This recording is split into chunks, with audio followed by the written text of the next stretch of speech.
Hello, I'm Susan Cole. And I'm Vanessa Apea. And welcome to Health and Power, the live broadcast series on health inequalities affecting people of colour and, crucially, steps needed to fix it. Thanks, Susan. And I always have the pleasure of introducing our guests who have fantastic resumes, and we're always so glad and fortunate that they're here with us. And today is no exception. So we have Esther and Rebecca. So Esther Armah is the CEO of the Armah Institute of Emotional Justice. And this is an international institute which works across London, New York, and Accra, Ghana, where I am here today, creating innovative racial healing resources. And these are through projects, training, and thought leadership. And Esther is a global thought leader, playwright, and former award-winning international journalist. She's also the author of the book Emotional Justice, a roadmap for racial healing. And this was a #1 new release on Amazon for 6 straight weeks in the category of general sociology of race relations. Esther works globally across London, New York, Accra, and Cape Town. And the AIEJ, which the Institute is affectionately known as, is the founder of the Black Frontline. And this Black Frontline is the largest oral history project of global Black doctors and nurses that were working during COVID. And it was globally launched this year, first in the US at Brown University, and then in London at Barts Hospital. So really can't wait to speak to Esther about her work and everything that she does. And then we have Rebecca Mbewe, who is currently a research assistant with the Share Collaborative at Queen Mary University of London. Rebecca has a wealth of community engagement experience, and which she's gained from being involved in HIV work for over 25 years, much of which has been influenced by her lived experience. And her most recent engagements include co-leading the GROWS program, Growing Older, Wiser, Stronger, for women over the age of 40 aging with HIV. Rebecca is a trainer, speaker, and mentor, and she's also an active member of the UK Community Advisory Board, UK CAB, which she represents on the British HIV Association as a community representative. She's also one of the 3 directors of the Forum Mentor Mothers Network, which is an organization which offers mentoring, support and training with women living with HIV, particularly through the perinatal journey. And we're so excited because Rebecca very recently has co-authored a book, which she'll be sharing all the information with us later. So yes, wonderful guests, wonderful resumes. Very well done. Very impressive resumes indeed. I'm so excited to have them both on. And oh my goodness, how international everyone is. And you are, Vanessa, in terms of all your traveling. I am, for once, I am just back from Germany. I was speaking at a conference and discussed intersectionality and HIV, and the fact that people from Black communities face intersecting forms of stigma, discrimination, and disadvantage.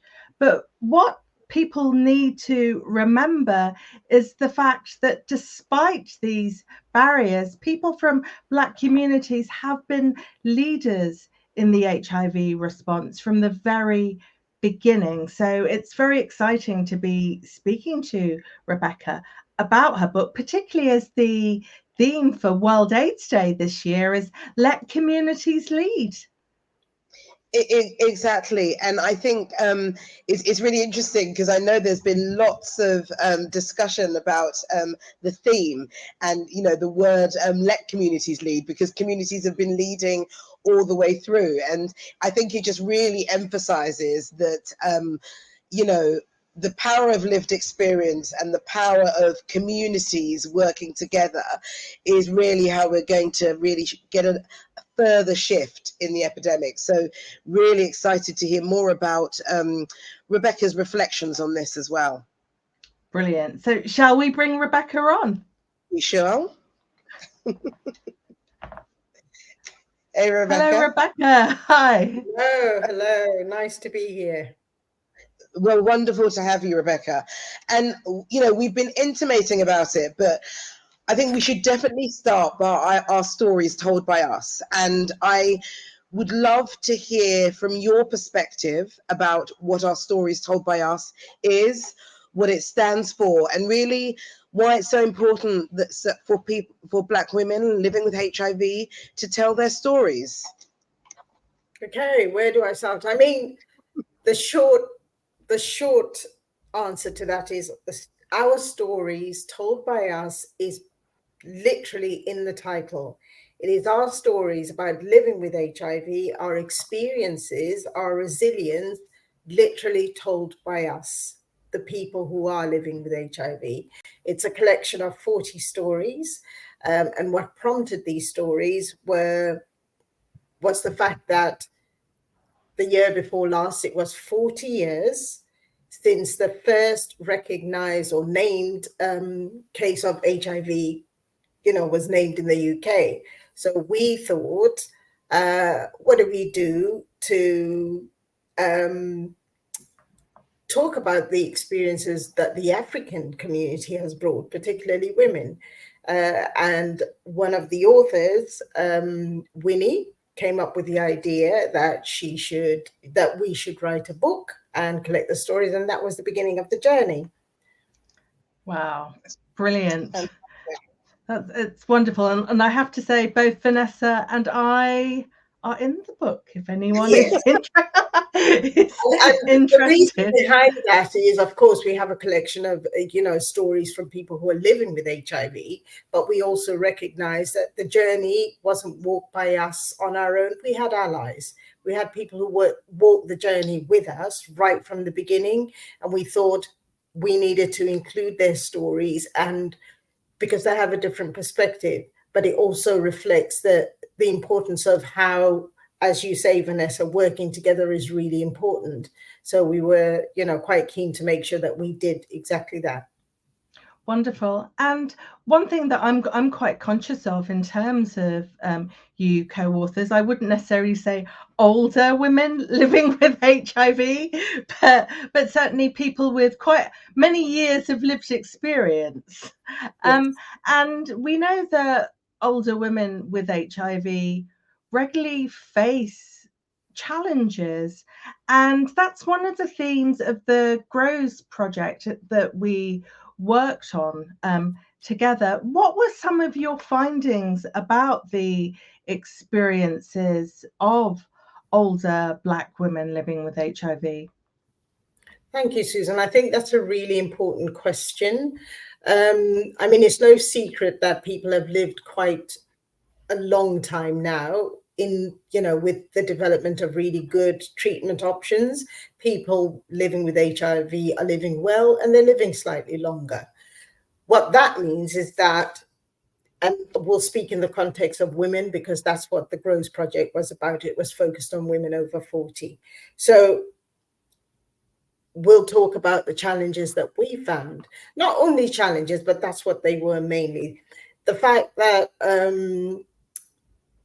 women were concerned, they didn't expect to live this long. So there were concerns around pension, around the kind of care they would receive much later on in life. The issues around stigma, those are still very rife. And then just the physical health as well, and the psychological impact of perhaps taking medication for so many years. Growing older in itself, even without HIV, you have all sorts of issues. But then we also realize that within HIV, you have women with HIV are more prone to bone disease and, osteoporosis and things like that. Menopause, we understand that, women living with HIV tend to have menopause slightly younger. Research is still unpicking whether that's the case just for women living with HIV or women with long-term health conditions, period. But yeah, all of those are concerns for women growing older. Thank you. Thanks, Rebecca. just thinking about your work, and I have a personal interest because I'm going to call it out that I have the pleasure of working with Rebecca in a different capacity within Queen Mary University of London. But Rebecca, I wanted you to share about what the Share Research group that you're in means to you. What is it, and what does it mean to you? Thank you. And actually, the pleasure is all mine. I work with a great team at Queen Mary's, and I just have to throw that in there. I'm coming from very much a community background, community engagement background. So a lot of my work has been more practical than anything. And I think what's really important and what's really, really important for me is the fact that even though I haven't had formal research training, which is what I'm in Queen Mary's to be able to learn and develop, it has been recognized that I have a wealth of experience that I can bring to the table. And I think that's part of putting, in short, money where your mouth is. There is this thing that you always have to involve the community, or it's good to involve the community because we do have a lot to bring. So being able to be on a team with really great people and learning firsthand from them, for me, that's really, really important. But it also opens up the door and it for other women who think, oh God, I'd never be able to do that. I mean, it just women, the idea that these things are possible. It also reflects the fact that working with community and academics actually can work. And this is part of, proof in the pudding, as they say. Wonderful. I mean, that's such an important point. And I think partnership working is absolutely key. And the fact that women, particularly Black women living with HIV, aren't just brought in as case studies, but actually recognized as leaders, and so many important contributions to be made. I think it's important to state as well that even though I come from one side of it, there's a lot of partnership within the different studies from different areas. And again, that helps me as someone who's very focused on HIV to see how other areas, research areas are doing, how other communities, how other organizations are doing. And we're learning from them, and they're learning from me a few ideas and vice versa. So it's really good to be able to work with all of these different community organizations as well. Fantastic. And what advice would you give to someone who potentially is interested in getting into research? I was listening to a little podcast today, and she said a strategy that she uses is if you're fearful, count backwards. 5, 4, 3, 2, 1. Right, I'm going to do this. If you think too much about it, you're going to end up just sitting backwards and thinking, I can't do it. But as soon as you take a breath and think, right, this is new, it's probably a lot to take in, just go for it. I think, it's worth doing. Once all the information settles and you start to understand stuff, slowly but surely you get there. I think it's really worth getting involved in research. Brilliant, thank you. Just to come in there, actually, Rebecca, it is so important, and I think just not to gush and share about it, but it's been really transformative as us as clinicians and researchers working with you, and being challenged by a different thought process and different ways of doing it, and for you to say yes, that's great, or have you thought about it in a different way, and then just working together. And I think it's been actually one of the most fruitful experiences of my research career, actually. So definitely, it's great working with you. Yeah. Thank you so much for coming on, Rebecca. And I know you're about to rush off and do another book launch. Yes, I'm gonna steal a moment and say that's our book. I don't know if you can see it properly. Yes. I've got it because I'm heading off somewhere else where I've got to go and sing praises of the other co-authors. Fantastic. Our story is told by us. You can get it on Amazon, and you can get it in Wilkinson's here in the UK, but you can also get it on, gosh, I can't remember the something and Noble in the US. Yeah. Barnes and Noble. Barnes and Noble, thank you. Yeah. And Waterstones. Okay. Yes, and thanks very much, Bex. Thank you very much. It's been a pleasure. Brilliant. Lovely having you on. It's so powerful to actually hear from Rebecca and about the importance of research. Definitely. And I think that research really gives us a place that our voices can be heard. But you've got researchers have actually got to seek people to hear their voices and create spaces, and the right spaces in which people can be heard, and they can be heard in the right way. So there's so much to making sure that research is equitable and inclusive. And I think it's just great when you do have peer researchers involved. It can be transformative, and so it's also a real kind of plea to researchers out there about getting authentic participation all the way through. Absolutely. And actually my very first job was as a research psychologist as well. Oh, wow. So I feel very passionate about it.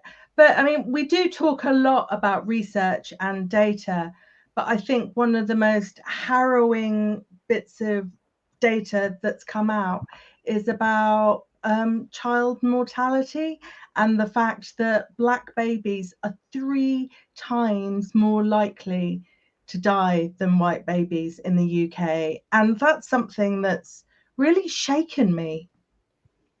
Completely. It's the maternal mortality statistics shake me. I mean, any disparity shakes me, really.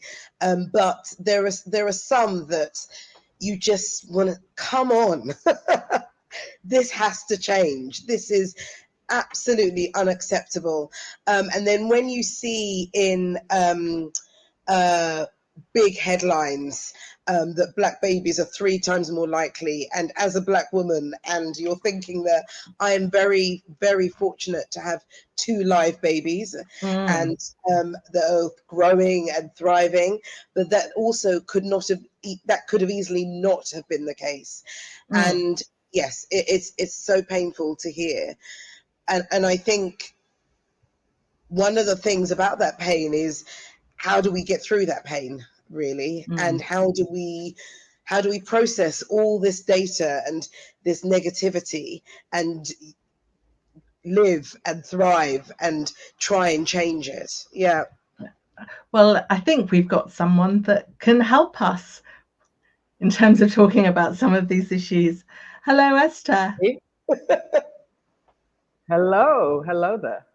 Lovely to join you. It is. And Esther, just so we're going to put a disclosure there for everyone, is that Esther and I are both in Ghana. And when we were backstage, we realized we may have a bit of a delay between us, which is weird because we're only 15 minutes away from each other. So weird. But there may be a bit of delay, so bear with us, those that are listening. But Esther, thank you so much for being here. And there are a number of things about your work that really resonates with me and my life. But I mean, the thing that sticks out is the Black Frontline. And I wonder if you could explain to those listening what the Black Frontline is and what it stood for, in your words. Sure. The Black Frontline is the largest oral history project of global Black doctors and nurses working during COVID. It was co-directed between myself and Dr. Kim Gallen, and we built a team that gathered more than 300 stories, 100 from across the UK, 100 from across the US, and 100 from Ghana. And these are stories of courage and community, of trauma, of pain, of systemic racism, of power, but also about what do we need to change as we're thinking about the healthcare sector for the future. And simply put, the reason this project happened was because when we think about big global events, we did not want the narrative to again be there was an erasure when it came to the stories of Black people. Those were the voices that were overlooked. Those were the voices that were not heard. So for this first draft of COVID history, this project was about centering global Black voices. Thank you so much. That's so important. And you talked about systemic racism. How significant was the impact of racism on the lives of the healthcare professionals you spoke to? Devastatingly heartbreaking, but also enraging.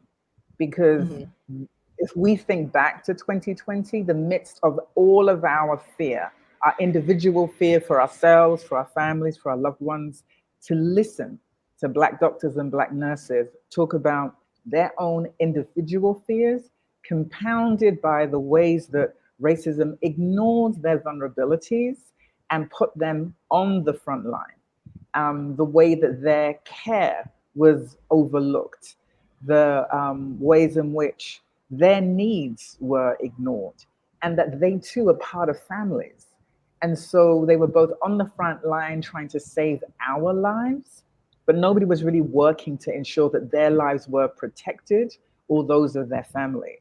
The other thing that was really powerful was to listen to the continuity of the thread of systemic racism in the UK and in the US, and then how that manifests in Ghana.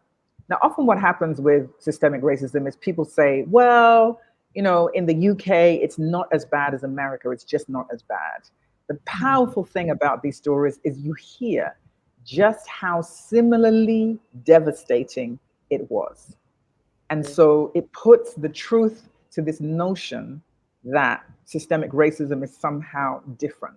It is devastating whether you were in Chicago or in London, whether you were in Birmingham or in New York. And the devastation ended up traumatizing people. And whilst there's this rush to go back to some kind of normalcy, what the Black Frontline teaches us is the importance of understanding what I call the 3 H's: health, equity, harm, and healing. Esther, it's just again, I don't know if it's chilling to hear it, but having been, you know, really fortunate to have been part of the Black Frontline and being interviewed, it was really cathartic for me, and I didn't realize how much it had impacted me. You know, when you're retelling your experiences and your fears, it was yes, it was immensely cathartic, but it was also it kind of started off a season of reflection for me anyway, just to think about who I was in it and the impact on my family. And I think that, and the work that you do, it just really makes me ask, you know, as an individual and as communities, how do we actively process the racial trauma that we've experienced, and then how do we move past it? Because that's something that we're challenged with every day in different ways. Absolutely. With my work, Emotional Justice is a racial healing roadmap where we use storytelling as a strategy for systemic change. And one of the things that's really important in our work is this recognition that nobody gets over systemic oppression. We've got to move through it by reckoning with how it affected us, how it shaped us, how we were changed by it, how we were hurt by it, and that healing needs to be an investment, an institutional investment by those institutions and organizations on whose front lines Black doctors and Black nurses served. And part of the call to action about the Black Frontline, what's so powerful, listening to these stories, 300 strong, is a reminder that we often think about systemic racism as individual acts of different kinds of violence on individual people. What this project reveals is the systemic nature of it, the institutional nature of it, the weight, the depth, the breadth of that trauma, and that we can no longer practice what I call the illusion of inclusion when it comes to what healing needs to be in healthcare, that there has to be an institutional investment on the healing of Black doctors and nurses. We need it, it's overdue, we have to do it, and we can't run away from it. Absolutely, so powerful. And to talk about healing more generally in terms of Black people globally, we've had quite unique experiences, yet there's so much that unites us. How does racial healing, how can that apply to everyone globally from Black communities?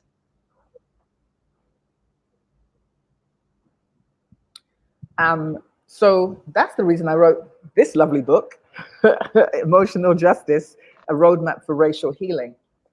One of the things I wanted to make clear is that we all, Black, Asian, white, all of us have our emotional work to do when it comes to racial healing, but that work is not the same for white people as it is for Black and brown people. And it matters that we point that out.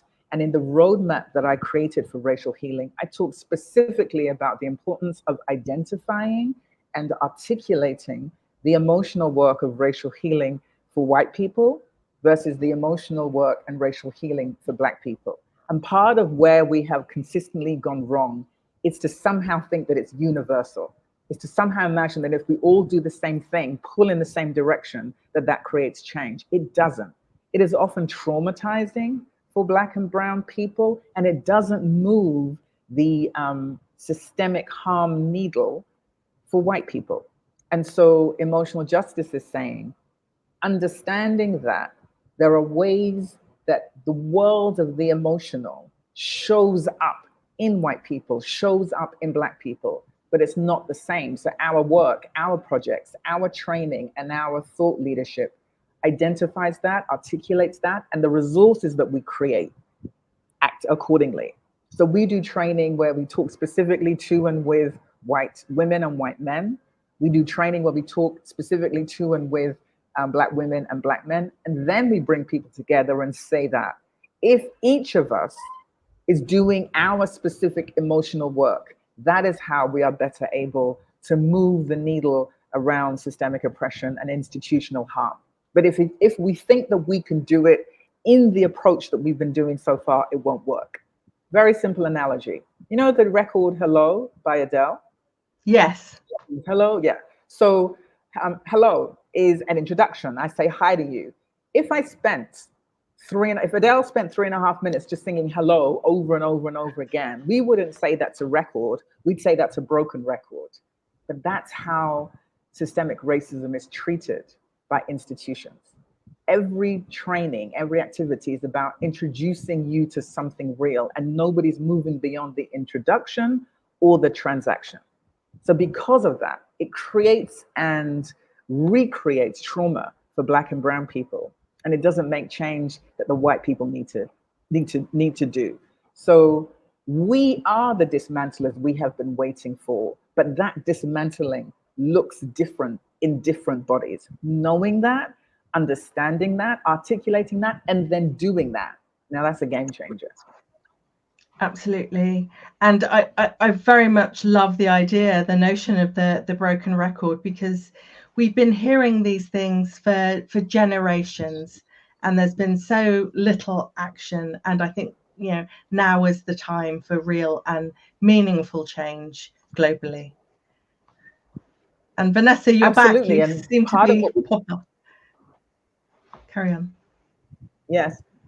Part of the challenge is that, doing this work, you're being challenged. the way you see the world is being challenged. Issues of race and racism naturally creates challenge. But what we have done is that we have, and it makes people uncomfortable. And often makes white people uncomfortable. But what DEI training has done and what institutions have done is that they treat the discomfort of white people as trauma, and they treat the trauma of Black people as trivia. And when you treat discomfort as trauma and trauma as trivia, you guarantee that you entrench harm, even as you advocate policies for racial healing, for anti-racism, and for diversity, equity, and inclusion. We have got to recognize that if we don't do our emotional work and identify who has what to do, and again, that's what I break down in this book, without doing that, we're doomed to maintain this cycle that really does add to the trauma. And when you listen to the stories of the Black frontline, you know, emotional justice, we do storytelling as a strategy for systemic change. It's not just storytelling for the sake of storytelling. It is storytelling within sacred space. It is storytelling that honors the specific experiences of different kinds of Black people. Black in Britain, Black in America, Black in Ghana. These are different experiences. Each one of them is valid. All of that is about identifying the particular experience and then developing training, projects, thought leadership accordingly. Otherwise, health equity will continue to perpetrate harm, but describe itself as healing. Wonderful, thank you. I'm back. Yay, welcome back. Yay. Well, thank you so much, Esther. That's incredibly powerful and so pertinent for so many of us globally. Thank you. Thank you so much for having me. Again, the book is available, Emotional Justice, A Roadmap for Racial Healing. I'm incredibly proud of it and the work it's doing globally. And so it's a great way to begin the conversation. Brilliant. We'll be getting a copy of that. And so we've run out of time. We have. And I've been, I seem to have been whisked away from the show for a few minutes. I'm not sure what happened, but I came back to hear. Yes. Resounding statements. And so, yes, it's been a fantastic show as always. So I'd like to say a huge thank you to Esther and Rebecca, to Disruptive Live for their technical wizardry in putting all of this on and actually bringing you back on when your internet fails. Thank you, Disruptive. And for everybody who's watched the show, for Lottery, for supporting us. And we're really keen to know what you think. So if you do have any feedback, please let us know. Please do. And I can't believe I'm saying this because it's been such an amazing year. But our next episode, which is on Monday, the 11th of December at 5:30, is actually the last episode in this series. And, you know, I say it week on week, and I say week on week, month on month. I say that this broadcast is, you know, the best thing of my month. But we've got another wonderful episode with fantastic guests. So please join us, 11th of December at 5:30. Wonderful. Thanks very much, everyone. And thank you, Vanessa. And I will see you in London later in the week. Thanks very much. Bye-bye.